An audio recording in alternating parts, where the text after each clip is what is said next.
Why 90s cars feel fast. 5 facts. The 1990s represent a golden era in automotive history, a decade when cars possessed an intangible quality that many modern vehicles seem to lack. They felt genuinely fast, even when the numbers on paper suggest otherwise. Today's supercars may demolish quarter-mile times and post-mined, bending top speeds, yet somehow a 1993 Honda Civic C or a 1995 BMW M3 can make your heart race in ways that a modern 400 horsepower sedan might not. This phenomenon isn't just nostalgia talking. There are genuine, measurable reasons why 90s cars deliver such an exhilarating driving experience. 1. Weight was the ultimate performance multiplier. The most significant factor behind the thrilling nature of 90s cars was their relatively lightweight construction. During this era, automotive engineers hadn't yet been forced to accommodate the extensive safety equipment, luxury amenities, and electronic systems that define modern vehicles. A 1992 Acura NSX weighed just 3,010 pounds, while a comparable modern supercar like the McLaren 570s tips the scales at 3,186 pounds despite utilizing exotic carbon fiber construction. This weight advantage created a fundamental shift in the power-to-weight ratio equation. Even modest engines could deliver impressive acceleration when they didn't have to haul around an extra 500-800 pounds of modern safety equipment, infotainment systems, and sound-deadening materials. A 1995 Mazda Miata with its 128 horsepower engine felt remarkably quick because it weighed only 116 pounds, resulting in a power-weight ratio that many modern sports cars struggle to match. The psychological impact of lightweight construction extended beyond pure acceleration figures. Lighter cars responded more immediately to driver inputs, creating a sense of urgency and connection that heavier vehicles simply cannot replicate. When you pressed the accelerator in a 90s car, the response was instantaneous and visceral. There was no lag time while computer systems calculated optimal power delivery or while the drivetrain overcame substantial mass. 2. Manual transmissions created genuine driver engagement. The prevalence of manual transmissions in 90s performance cars contributed significantly to their exciting character. Unlike today's lightning-fast dual-clutch automatics, manual gearboxes required active participation from the driver, creating a sense of accomplishment and control that modern automated systems have largely eliminated. The act of matching on downshifts, finding the perfect shift point, and managing clutch engagement added layers of complexity and satisfaction to the driving experience. More importantly, manual transmissions allowed drivers to keep engines in their optimal power bands. Many 90s engines, particularly naturally aspirated units, had narrow power bands that required careful gear selection to access their full potential. A skilled driver could extract maximum performance by keeping the engine spinning at its sweet spot, something that was more challenging with the 4- and 5-speed automatics of the era.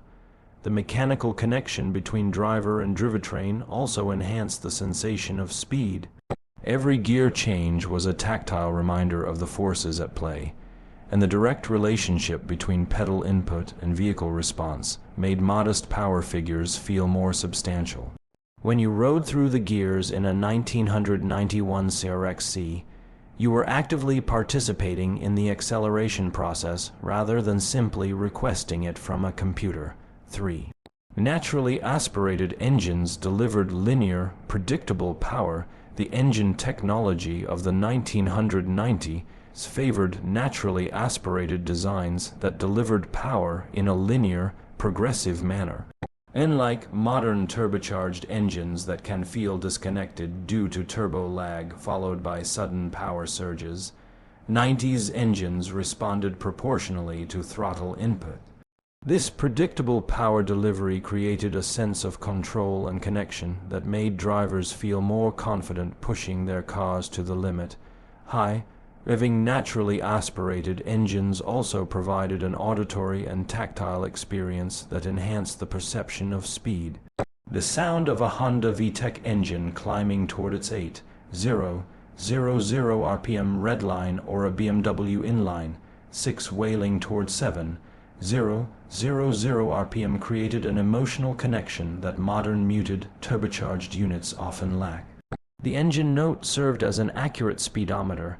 The higher the revs, the faster you were going, creating an intuitive relationship between sound and velocity. These engines also required more driver skill to extract maximum performance. Without the torque, filling effects of turbocharging, or the instant response of electric assistance, drivers had to work harder to maintain momentum, plan overtaking maneuvers, and maximize cornering speeds. This additional effort made every burst of speed feel earned rather than simply summoned. 4.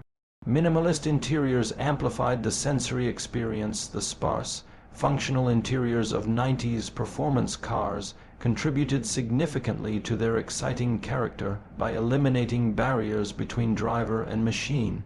Without extensive sound deadening, thick carpeting, or multiple layers of electronic isolation, drivers experienced every vibration, sound, and sensation directly. Road noise wasn't considered a flaw. It was feedback that helped drivers understand exactly what their cars were doing. The absence of modern comfort features meant that speed was the primary entertainment. There were no heated seats to distract from cornering forces, no active noise cancellation to mask the engine's song, and no adaptive cruise control to remove the driver from the equation. Every mile traveled required active participation and attention, making even moderate speeds feel engaging and significant. Instrument clusters in 90s cars were typically analog and direct, providing immediate visual feedback about engine speed, vehicle speed, and operating temperatures. The mechanical sweep of a tachometer needle approaching the red line created anticipation and excitement that digital displays simply cannot match. These analog gauges also made it easier for drivers to develop an intuitive understanding of their car's behavior and capabilities. 5. Analog systems created unfiltered connections. Perhaps most importantly, 90s cars operated without the electronic intervention systems that define modern driving. There was no stability control, no traction control, and no ABS on many models. While this made these cars more demanding and potentially dangerous, it also meant that drivers experienced unfiltered feedback from the road surface, tire grip levels, and weight transfer dynamics. This direct connection allowed skilled drivers to explore the absolute limits of their vehicle's capabilities. You could feel exactly when the tires began to lose grip, sense precisely how much steering input was too much, and learn to modulate power delivery based on tactile feedback through the steering wheel and seat. Modern cars, with their safety nets and intervention systems, rarely allow drivers to experience these sensations. The absence of electronic aids also meant that every successful high-speed maneuver felt like a genuine accomplishment. Threading a 90s sports car through a series of corners at speed required skill, concentration, and respect for the machine's capabilities. Modern cars make similar speeds accessible to less experienced drivers, but they also remove much of the satisfaction and sense of achievement that comes with mastering a challenging machine. The combination of these factors, low-weight manual transmissions, naturally aspirated engines, minimalist interiors, and analog systems, created vehicles that felt fast not just because they could accelerate quickly, but because they demanded and rewarded active participation from their drivers. In an era where modern cars prioritize comfort, safety, and ease of use, the raw, uncompromising nature of 90s performance cars stands out as a reminder of what made driving genuinely exciting.